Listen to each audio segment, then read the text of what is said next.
Guys, tara luto tayo. Version ko na sinampalukang manok. Maraming salamat po pala sa mga sumusuporta sa mga videos ko. At sa mga hindi pa, baka naman. So nagayat na nga pala ako ng sibuyas. Sinunod ko na nga pala yung kamatis. At ang aking paboritong labanos. So hindi na nga pala ako gagamit ng bawang para sa akin lulutuin. Nung mainit na nga pala ang kawali, naglagay na ako ng mantika. So yun guys, nagisa na nga pala ako ng sibuyas dyan. Tapos sinunod ko na yung kamatis. Tapos pag ganito na pala kalambot yung ating kamatis, pwede ko nang ilagay yung karne ng manok na aking gagamitin. So halo-haluin ko na muna pala ito. So pagkatapos nga yan, lalagyan ko na ng patis para magkaroon na agad ng lasa ang aking niluluto.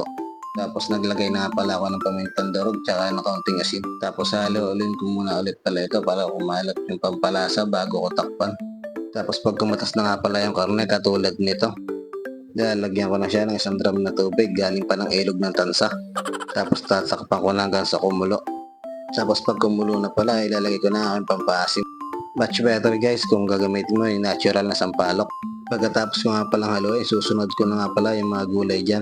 Pinuna ko na nga pala dyan ang paboritong labanos. Tapos isinunod ko na yung paborito ng karamihan, ang okra. Tapos 3 siling panigang.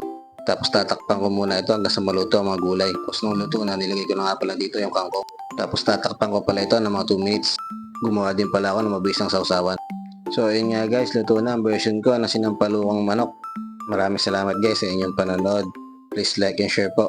Salamat po.